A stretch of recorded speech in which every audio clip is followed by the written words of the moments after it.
Mr. Secundus! Mr. Secundus! I said, what in hell do you think you're doing? You with the twice-turned sleeves. Sir, I would beg you to speak to this gentleman with more respect. We're here to view this house. It is for sale. You were in my dream. The dream, sir, was mine. I lay down here on purpose to dream it. I'm rather of the opinion that in England, a gentleman's dreams are his own private concern. Jonathan, calm down. You give yourself a nosebleed. It cannot be the same dream. Arabella, I no longer have nosebleeds. I have not had a nosebleed since I was 17. Of course it was the same dream.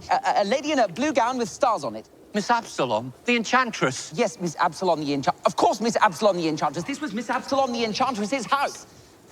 Really, this is most frustrating. I finally managed to summon her, and I cannot now remember how I did it. How can I call myself a magician if I cannot control the magic I do? You summoned her, sir. Yes, and you frightened her away. What? But nothing like that has been done in England for 300 years. Well, I got the idea by reading about Paris Ormskirk, you see. Ormskirk spells never worked. But they never worked for anyone. Not even Ormskirk. Are you magicians? We were both members of the York Society, sir. Madam, our brotherhood was alas closed by Mr. Norrell. Him, patron saint of English booksellers. Ah, sir, you've come too late. I did have a great many magical books at one time, but alas, I sold them all to a learned man of Yorkshire. You mean to say you have done all this without books? In a few months? Well, I do have one book. My wife gave it to me.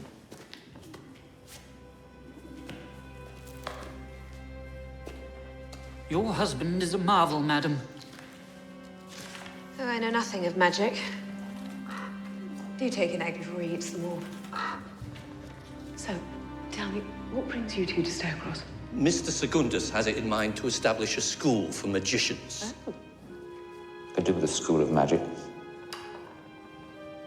I cannot make it do as I wish, you see. It is a continuous leak, an accident. Then you should apply to Mr. Norrell, sir. No. In the Raven King's times, sir. His times. When there were no books of magic, a young fellow with a talent would knock on the door of an older magician and ask to be apprenticed. Gentlemen, you of all people should know that Gilbert Norrell does not look favourably on other magicians. Not theoretical magicians, to be sure, Have you sir, read his but... periodical, The Friends of English Magic? It's about the most ironical title for anything I ever heard of. But you are his equal, Mr. Strange. You are his equal. Well, Jonathan Strange and Mr. Norrell. It sounds very well. We shall write to him on your behalf, sir. Look at what one magician has been able to accomplish. Only consider what two might do.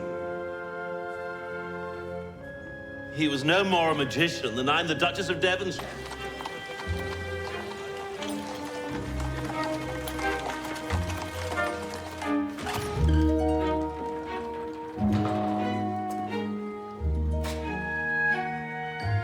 this looks like a magician's house to me.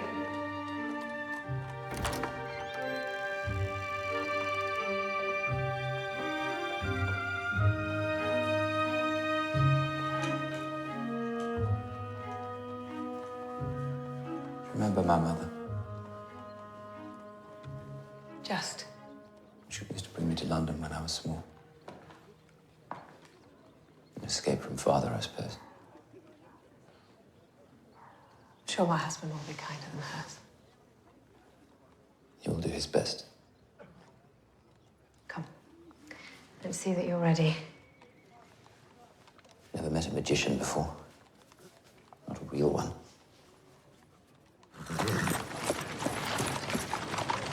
A gentleman's magazine is an odd place to write about magic. Mr. Murray's Friends of English Magic is the only reputable periodical. It's personally approved by Mr. Norrell. Yes, I have read it. Mr. Lascelles is the editor. Perhaps it was reading the Friends that made you decide to become a magician. No. No, to own the truth, I'd not even heard of Mr. Norrell. I met a strange man under a hedge. This is almost entertaining and strange, but the fact of the matter is that it really won't do. Oh? Mr. Norrell is the only magician in England, sir. That is a fact. It's understandable for an idle chap to want to amuse himself in this fashionable way. I should be very glad to see some of Mr. Strange's magic now. Mr. Norrell. If he would favour us. Mr. Norrell. Let the man do his trick, sir. Nothing would give me greater pleasure.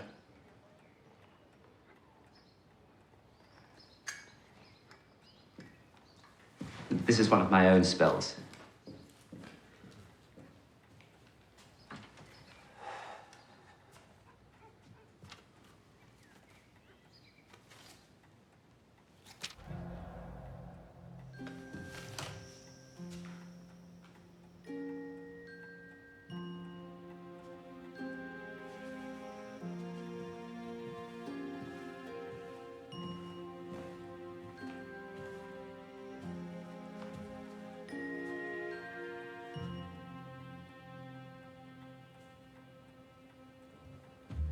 Mr. Strange. Oh, my dear Mr. Strange, this is remarkable. I have never even heard of such magic. This is not recorded, sir. This is not in Sutton Grove. Is it a different colour? Pick it up. Pick it up, pick it up. It is backward. That is the reflection. The real one is in the mirror. I apologize, sir. I do not know how to bring it back. To own the truth, I have only the haziest notion of what I did. Well, how did you do it if you did not know how you did it? It's like music playing at the back of one's head. You understand what I mean, Mr. Norrell? Hearing it for the very first time, and yet one somehow simply knows what the following note will be. Yes. Yes, I do understand what you mean. I have taken the liberty of drawing up a plan of study for the next 10 years. It is such a very short time, Mr. Strange. I cannot see that we will achieve very much.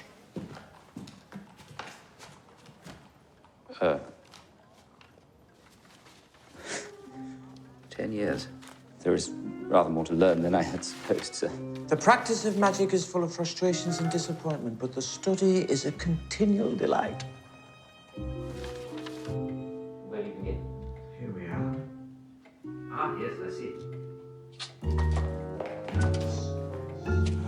How many centuries has it been, do you think, since two English magicians last sat down together? I'm not so very clever on magicians.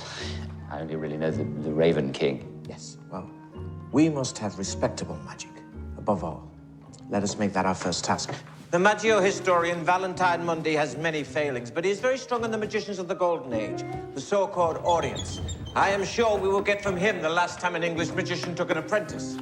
I have his book here. You wish me to read this book, sir? Yes, indeed. Then you must give it to me. Yes.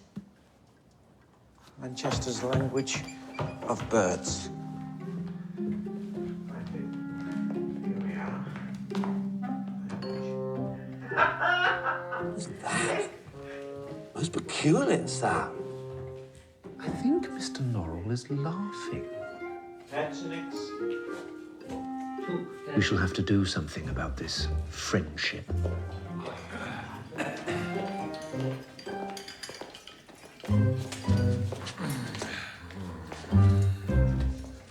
I was wondering when we will come to the magic of fairies. I mean to say that, well, for example, Lanchester here quotes a book by Ralph Stokesy detailing the spells by which he found his fairy servant Col Tom Bleu. I don't know that. I do not have that book. Oh, on the contrary, sir, you've made a note of the shelf reference. No, I do not have that book.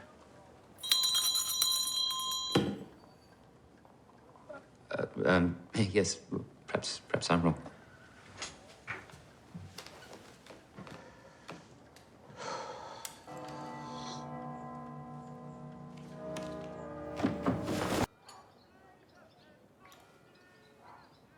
Do you find it queer that he's so against the Raven King and the whole nation of fairies? Duke of Roxburgh's died.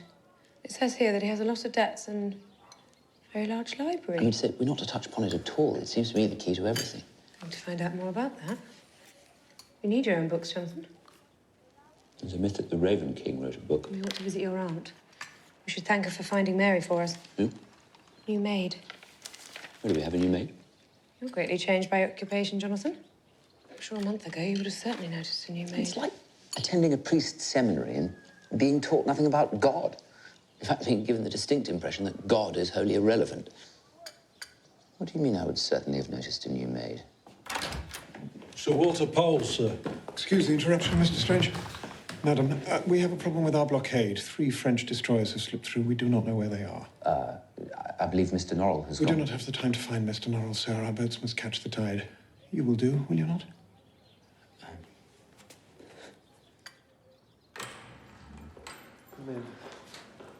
Dratted watch must be fast. Sorry? Midday, no bells. The bells in this neighborhood are no longer rung. Why ever not? My wife's illness has left her nerves in a sad condition. The tolling of a bell is very distressing to her. I shall not detain your husband long, madam. Perhaps some tea? Seed cake? Oh, Arabella does not care for seed cake. It is a thing that she particularly dislikes. Arabella is not a 3-year-old, Jonathan. Go. The locating of objects is a particularly imprecise form of magic that I have not yet mastered.